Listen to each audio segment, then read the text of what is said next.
Halo sahabat Thomson, selamat datang di YouTube channel Thomson Network, jaringan Thomson Radio Keluarga Sehat Indonesia. Apa kabar Anda? Lagi happy mungkin habis liburan kemarin ya? Atau mungkin ada yang lagi nggak bisa liburan, boro-boro mikirin liburan untuk memenuhi kehidupan sehari-hari aja agak-agak sulit ya. Belum lagi usaha yang mungkin mandek untuk Anda yang punya usaha karena adanya pandemi COVID-19 yang sudah memasuki lebih kurang 8 bulan. Nah, kalau kita ngomongin pandemi COVID-19, tentunya dampaknya hampir dirasakan oleh semua kalangan dan tentunya masyarakat ada yang membutuhkan bantuan dari kita-kita semua untuk agar bisa kembali bangkit lagi ya, tidak terperosok akibat pandemi COVID-19. Banyak lembaga, banyak organisasi yang bergerak, mengulurkan tangan untuk memberikan bantuan. Salah satunya adalah ini sepertinya mungkin sahabat Thomson nggak asing, mungkin sering dengar ACT, Aksi Cepat Tanggap. Karena kenapa saya bilang mungkin pernah dengar, karena tidak hanya ada di Bali, tetapi ACT ini ada di seluruh Indonesia, bisa dibilang seperti itu, benar? Betul. Dan sahabat Thomson udah melihat di samping saya, ini dari ACT Bali, beliau adalah selaku Kepala Humanity ACT Bali, Bapak Yosef. Halo. Halo, selamat siang. Benar siang. Apa kabar nih? Baik. Mas Yosef aja saya panggilnya ya. Boleh, masih boleh. muda kalau saya lihat, Boleh. ganteng, masih muda ya. Meleleh jadinya. Punya sifat kemanusiaan yang tinggi. Waduh, membantu meleleh gitu ya. Nah, ini kita ngomongin ACT nih Mas Yosef. Mungkin ada sebagian dari sahabat Thomson yang udah kenal atau mungkin sudah bagian dari ACT ya, karena memang di seluruh Indonesia ada ya ACT ini. Tapi mungkin ada sahabat-sahabat kita yang masih belum tahu ACT itu apa. Mungkin Mas Yosef bisa menjelaskan ACT itu apa, silakan. Oke, jadi sahabat Thomson, ACT itu adalah Aksi Cepat Tanggap. Kita satu tubuh dengan masyarakat relawan Indonesia. Jadi biasanya kita sebut dengan ACT MRI. Jadi itu kita satu tubuh. Jadi ada ACT-nya, ada relawannya sendiri gitu. Nah, ACT MRI ini berdiri kurang lebih sudah 15 tahun. 15 tahun di seluruh Indonesia ya? Di seluruh Indonesia. Awalnya kita berdiri diinisiasi pada tahun 2005. Itu karena gempa Aceh. Gempa dan tsunami Aceh, kita berpikiran bahwa harus ada satu wadah nih yang menampung para relawan gitu ya. Yang menampung para relawan, dan problem-problem kemanusiaan ini besar saat itu, tapi belum terekspos dan juga belum bisa tertangani dengan baik gitu. Dan kita juga salah satu fungsi dari ACT MRI ini, kita menjadi mitranya pemerintah untuk bisa menyelesaikan konflik-konflik kemanusiaan, terus problem-problem kemanusiaan, mulai dari bencana alam, terus bencana sosial, bahkan yang kita rasakan sekarang gitu ya. Itu sih kurang lebih tentang ACT MRI gitu. Jadi ini sebenarnya untuk mewadahi para relawan-relawan yang ada di seluruh Indonesia, berkumpul bersama, berbagi ide ya, apa nih yang harus dilakukan untuk membantu saudara-saudara kita betul. Yang mengalami bencana, bisa dibilang seperti itu, mengalami kesusahan. Sebenarnya ini memang ACT fokusnya banyak ya, memberikan bantuannya untuk saudara-saudara kita, bukan hanya yang terkena bencana, tapi memang mengalami bisa dibilang kesusahan dalam keluarga, ya, tidak punya penghasilan. Tapi kita sekarang fokus ke pandemi COVID-19 dulu nih, Mas Yosef ya. Ini kan seluruh Indonesia, tapi di Bali sendiri saya sudah melihat ya apa-apa saja yang sudah dilakukan oleh ACT Bali. Dan untuk di Provinsi Bali sendiri ini, Mas Yosef, apa nih yang sudah dilakukan dari ACT Bali untuk memberikan bantuan kepada saudara-saudara kita yang mengalami kesusahan, dari yang kena PHK, kemudian ada usahanya yang mungkin yang tutup ya. Kalau sudah tidak ada pekerjaan, otomatis tidak bisa nih untuk memenuhi kebutuhan sehari-hari. Nih, untuk khusus pandemi COVID-19 sendiri, udah masuk bulan ke-8 ini, dari ACT Bali-nya sendiri apa yang sudah dilakukan? Ini sudah dilakukan. Jadi saya mulai cerita ya. Cerita. Kita dilanda yang benar-benar sudah A1 lah bahasanya ya. A1 terkonfirmasi bahwa ada orang positif di Bali itu mulai Maret. Dan pariwisata mulai melumpuh, mulai menurun. Dan itu kita mulai Maret. Jadi di ACT itu ada jenjangnya untuk menangani suatu bencana atau menangani suatu problem kemanusiaan ya. Kalau kita bisa artikan ini sebenarnya bencana gitu. Bencana karena spesifikasinya hampir sama. Jadi mulai bulan pertama Maret sampai April kita lakukan yang namanya emergency response karena itu memang SOP dari tim Disaster Emergency Relief and Management kita di pusat saat itu.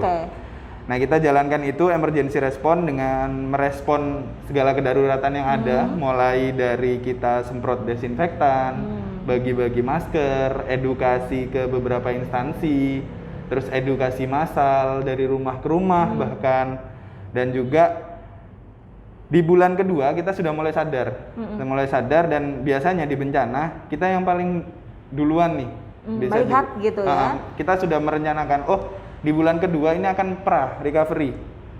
Di bulan kedua, mulai bulan kedua itu harus pra recovery. Artinya kita sudah mulai melihat potensi-potensi chaos di situ. Contoh misalnya di bulan kedua di bencana itu pasti akan ada yang namanya kekurangan bahan pangan. Karena di bulan pertama itu tabungan masih banyak, rata-rata seperti itu. Di bulan kedua kita sadar bahwa tabungan itu sudah mulai menipis, kebutuhan bahan pangan mulai membesar, sedangkan pemasukan nggak ada gitu kan. Dan juga kita merespon itu dengan cara kita mulai gelontorkan dengan bantuan-bantuan pangan, mulai dari operasi pangan gratis, operasi makan gratis, dan mitra kita cukup banyak bersama Telkomsel, ada Telkomsel dari pusat kita bersama Kita Bisa, dan beberapa selebgram maupun artis-artis yang mengkampen itu implementasinya lewat kita gitu. Kita mulai gelontorkan itu operasi makan, operasi pangan, dan kita terus bergerak selama mulai dari April sampai 3 bulan setelah April kita bergerak bahkan sampai sekarang untuk operasi makan dan operasi pangan itu terus kita gelontorkan. Nah, di bulan Juli kita sudah mulai bergerak ke recovery. Kita tahu dampak kerusakannya ini besar dan multidimensi. Kenapa saya bilang multidimensi? Karena permasalahannya kompleks, mulai dari perekonomian, sosial, kultur, budaya pun juga kena gitu ya. Dan mulai ada sedikit gejolak di bawah, makanya kita meredam dengan cara program-program recovery kita. Yang salah satunya ada Sahabat Usaha Mikro Indonesia. Sahabat Usaha Mikro ini adalah untuk memutar satu usaha mikro yang telah mati karena pandemi dengan modal usaha, suntikan modal usaha yang memang ya kalau bisa dibilang nggak begitu besar, tapi kita punya pengelolaan yang baku di situ. Jadi dana yang diberikan itu memang khusus untuk mengembangkan usaha, dan sekarang kurang lebih ada 11 orang yang memang dalam tanda kutip sudah achieve targetnya kita ya. Jadi satu orang Sumi itu sudah bisa membantu 3 sampai 4 orang yang membutuhkan lainnya. Jadi dari 10 sampai 11 starter Sumi itu sekarang mereka sudah bisa membantu sekitaran 50 orang. Oh, keren ya. Gitu. Jadi kita lebih ke pengelolaannya, dan sekarang kita sudah mulai beranjak dengan program-program yang lebih greget lah, karena yang kuantitinya lumayan besar lah ya gitu. Ada yang namanya wakaf modal usaha mikro. Wakaf modal usaha mikro. Nah, ini adalah salah satu bentuk bentuk aksi kita untuk menyelamatkan usaha-usaha mikro dari kehancuran. Karena banyak yang sudah ngutang sana sini, utang lebih besar daripada pemasukan. Kita buat wakaf modal usaha mikro ini adalah satu program yang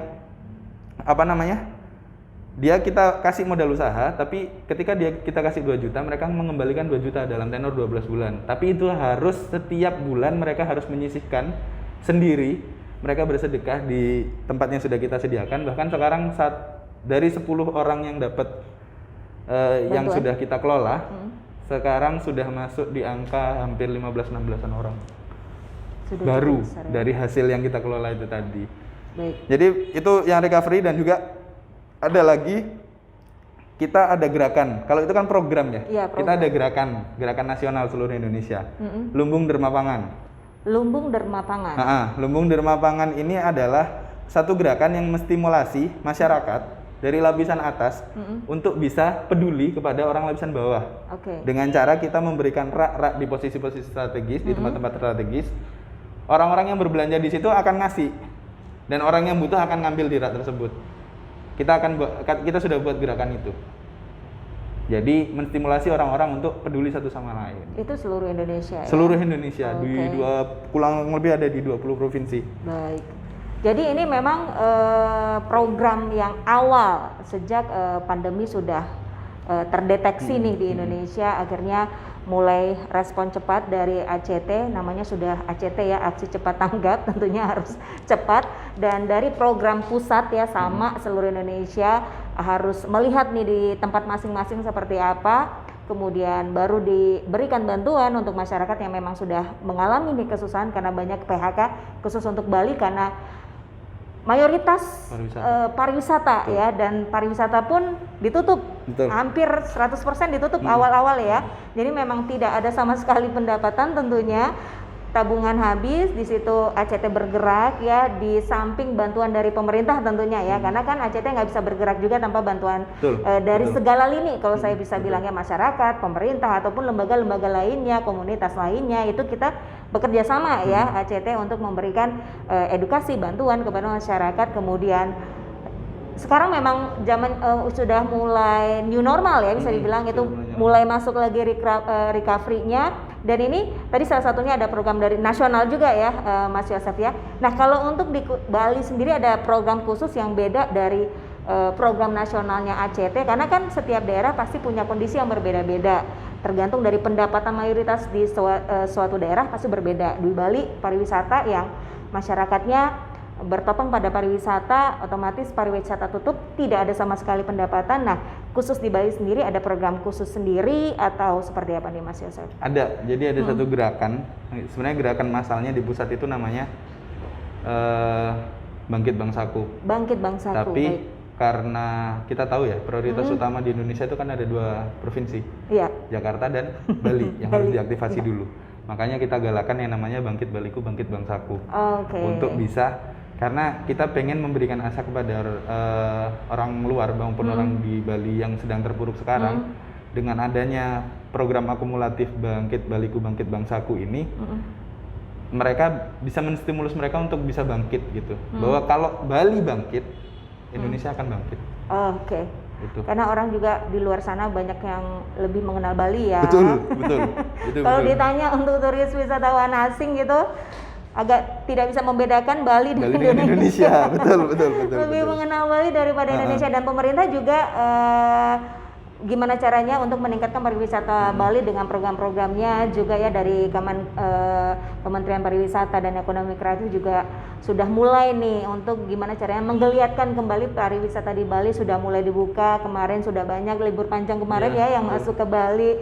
Mungkin Anda juga sahabat Thomson yang datang ke Bali kemarin sudah merasakan Bali seperti apa, yang sudah menerapkan CHSE tentunya. Jadi kalau yang mau datang ke Bali juga diingatkan prokesnya harus disiplin tentunya, wajib gitu ya. Tadi Mas Yosef ceritakan bantuan-bantuan yang diberikan oleh ACT, selain memberikan bantuan yang memang untuk dikonsumsi, ada juga bantuan yang lebih bersifat produktif ya, mengedukasi si penerima bantuan untuk menghasilkan sesuatu ya, dan juga nanti kembali bisa membantu yang lain lagi ya. Nah, kriteria penerima bantuan dari ACT sendiri pasti punya kriteria siapa nih yang berhak untuk menerima bantuan. Nah, seperti apa nih Mas Yosef? Kalau saya jabarkan itu jadi 3 lembar nanti. Secara singkat saja. Secara sederhananya ya, secara sederhananya yang pertama, mereka memang berangkat dari keluarga prasejahtera awalnya, dan juga sekarang sudah tidak mempunyai penghasilan sama sekali. Sama sekali, atau memang penghasilannya anjlok. Sedangkan mereka butuh pengeluaran besar gitu. Terus yang ketiga, mereka sudah memang hutang banyak. Itu salah satunya, karena ketika dia punya hutang lebih banyak daripada penghasilan, itu kebutuhan pokoknya akan terdegradasi, bahasanya seperti itu. Nah, kurang lebihnya 3 itu sih. Kriteria besarnya seperti itu. Jadi kenapa kita kita berikan kriteria seperti itu, kita pengen memang nanti bantuan-bantuannya kita tepat sasaran. Bahkan kita nggak mau yang namanya, mohon maaf ya, kita mungkin beda tempat, beda cara ya gitu ya. Kalau di ACT kita, karena relawan kita ada sekitaran 300-an orang di seluruh Bali. Ketika ada satu data masuk, mereka akan bergerilya di situ, nyari kevalidan data tersebut, divalidasi ke tim cabang memberikan suplai logistik misalnya. Untuk ini kita bicara pengibaratannya operasi pangan ya. Operasi pangan itu pun door to door. Yang pertama. Jadi kita melihat langsung ya. Betul. Yang pertama kita bisa tahu cerita dari mereka. Yang kedua, prokes masih tetap jalan. Karena kalau bergerombol ditaruh di satu tempat balai dusun bahwa sudah selesai. Nanti datang semua itu malah nggak lihat ada beras, waduh udah selesai. Masker hilang udah. Makanya kenapa kita asesmen dulu, validasi, baru kita aksi langsung ke penerima manfaatnya. Oke, ini seluruh Indonesia sama ya? Seluruh Indonesia sama. Ya? Karena itu jadi SOP-nya kita, SOP baku kita ini pengalaman dari Palu dulu. Palu itu saya pernah ngirim bantuan dari Peacewin. Jadi ada salah satu perusahaan dari Jepang bermitra dengan kita. Itu kita ada 300 paket. Kita dikeroyok sampai 600, hampir 1000-an orang. Waktu itu kita pukul mundur. Makanya dari kita menjaga juga keselamatannya relawan juga untuk bisa aksi terus nantinya. Jadi tetap menjaga kesehatan juga tentunya ya. Jadi ini memang seluruh Bali melakukan program ini tadi seperti yang sudah Mas Yosef katakan bahwa program pusatnya Bangkit Bangsaku, tapi untuk di Bali Bangkit Baliku, Bangkit Bangsaku ya. Programnya sama ya, memberikan edukasi, bantuan. Saya penasaran jangka waktu pemberian bantuan ini sampai kapan? Kan tidak mungkin terus-menerus nih diberikan bantuan, atau memang ada target khusus dari ACT sampai dilihat nih orangnya sudah mulai dapat pekerjaan atau seperti apa nih? Ya, kalau bahasa klise saya gini. Target bantuan ini selesai sampai tidak ada orang yang bisa kita bantu. Itu artinya sudah sejahtera semuanya. Itu yang jadi prioritas, yang dalam garis besarnya seperti itu ya gitu. Yang kedua, memang kita tahu kondisinya dia sudah mulai stabil dari dari keuangannya dia sudah mulai stabil, terus kehidupannya dia juga sudah mulai bisa enjoy lah gitu. Terus yang ketiga, memang yang paling kita redam itu adalah nggak ada gejolak di bawah. Sampai tidak ada gejolak di bawah, baru kita bukan berhenti, tapi selama masih ada permasalahan itu, kita masih akan tetap jalan.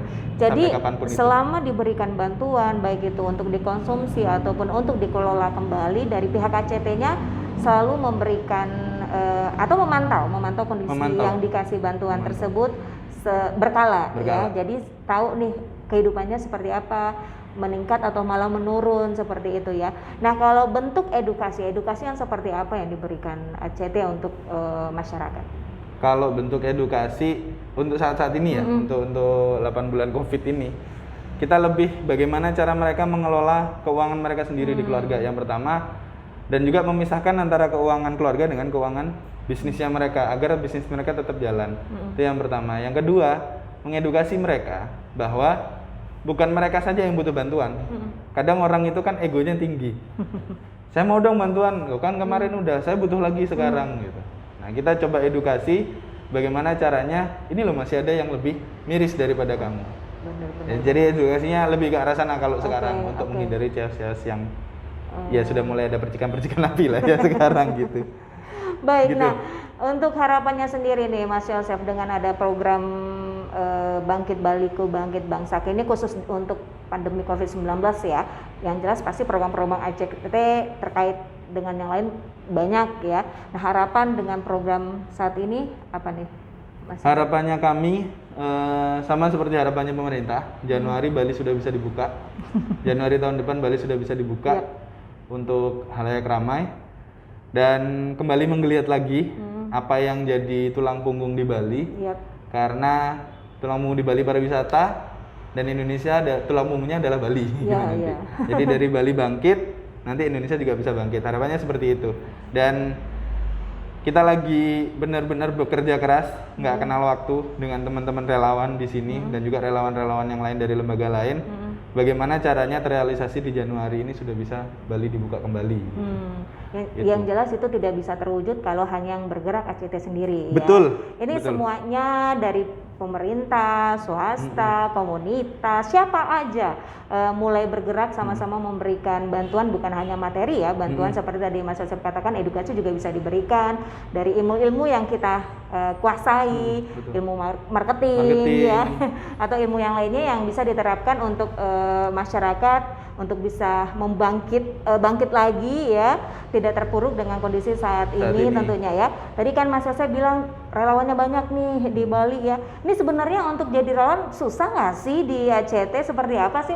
Siapa tahu nih sahabat Thomson pengen gabung jadi relawan di ACT, bukan hanya di Bali ya, di seluruh Indonesia, mungkin bisa kemana atau caranya seperti apa? Mudah banget. Teman-teman tinggal klik tinggal ketik relawan.id, di situ sudah keluar. Dan isi semuanya data diri di situ, teman-teman akan dapat nomor ID relawan. Kalau misalnya teman-teman domisilinya di Bali, teman-teman akan dihubungi sama teman-teman MRI Bali untuk diadakan orientasi. Kita beri pengertian tentang MRI ACT itu seperti apa dan kerjanya seperti apa, dan kita itu ranahnya kemana aja gitu, dan aksinya seperti apa. Sudah sesimpel itu sebenarnya. Tinggal klik aja. Relawan.id. Jadi ini seluruh Indonesia, mungkin ada di Jawa, di Sumatera, ya, bisa bergabung nantinya kalau tergerak nih hatinya untuk membantu sesama, bukan hanya memberikan materi tadi ya, ilmu juga penting banget karena pastinya kita bekerja dari rumah, belajar dari rumah, banyak ilmu-ilmu yang dibutuhkan ya, gimana caranya bekerja dari rumah tetap produktif dan tetap menghasilkan untuk memenuhi kebutuhan sehari-hari ya. Nah, kalau untuk donasi nih, dana dari ACT dari donasi ya sebagian besar ya. Nah, ini untuk yang mau mungkin nggak ada waktu untuk jadi relawan, tenaganya belum bisa. Saya mau bantu lewat donasi nih. Nah, kalau dari ACT-nya donasinya lewat apa nih? Bisa lewat mana nih? Kalau ada tergerak saya mau bantu nih. Kita bisa lewat beberapa platform yang kerjasama dengan kita. Yang pertama itu ada indonesiadermawan.id. Di situ ada cari nanti bali.indonesiadermawan.id. Itu akan keluar kampanye-kampanyenya CT Bali. Terus yang kedua dengan kita bisa yaitu dengan tema paket sembako untuk Bali. Oh, banyak ya programnya paket sembako untuk Bali. Kita lebih ke arah yang mudah diklik-klik lah gitu. Yang mudah diklik-klik karena sekarang zamannya digital ya. Betul. Jadi tinggal klik aja websitenya, mungkin bisa diulangi lagi di kitabisa.com /paket sembako untuk Bali. Dan kemudian juga di Indonesia Dermawan, bali.indonesiadermawan.id. Nanti teman-teman cari aja kampanyenya di sana. Nah, ini seluruh Indonesia, jadi bisa disalurkan di mana saja, bukan hanya di Bali. Sebenarnya di beberapa daerah yang mungkin dampaknya juga cukup tinggi ya, dirasakan oleh masyarakat. Terakhir sebelum kita akhiri obrolan kita yang seru ini, Mas Yosef, mungkin bisa berikan pesan-pesan untuk sahabat Thomson terkait pandemi yang kita rasakan saat ini, terkait gimana caranya kita untuk bangkit, silakan. Baik, yang pertama patuhi prokes, itu wajib. Patuhi prokes itu harga mati menurut saya, tidak ada tawar menawar. Yang kedua harus optimis. Kita optimis kita akan bangkit. Kita optimis kita di Januari akan kembali menggeliat lagi di Bali. Amin. Terus yang ketiga tetap jaga kesehatan, imunitas kita harus tetap ini, dan jangan ada ketakutan terlalu tinggi. Oke, jangan ada ketakutan terlalu tinggi. Tetap santuy lah bahasa anak sekarang ya. Iya benar. Tapi tetap disiplin menerapkan protokol kesehatan ya. Oke, terima kasih Mas Yosef sudah meluangkan waktunya berbagi cerita bersama kami di sini. Yuk, mulai dari sekarang kita bergerak, saling beruluran tangan, karena ini bukan hanya kewajiban pemerintah, bukan hanya kewajiban dari ACT, tapi kewajiban kita semua untuk sama-sama kembali membangkitkan Indonesia ya dari keterpurukan pandemi COVID-19 ini. Sekali lagi terima kasih Mas Yosef, dan terima kasih juga sahabat Thomson. Jangan lupa untuk subscribe channel YouTube kita, jangan lupa like, share, dan juga komen. Saya Dinda Safira, sampai jumpa.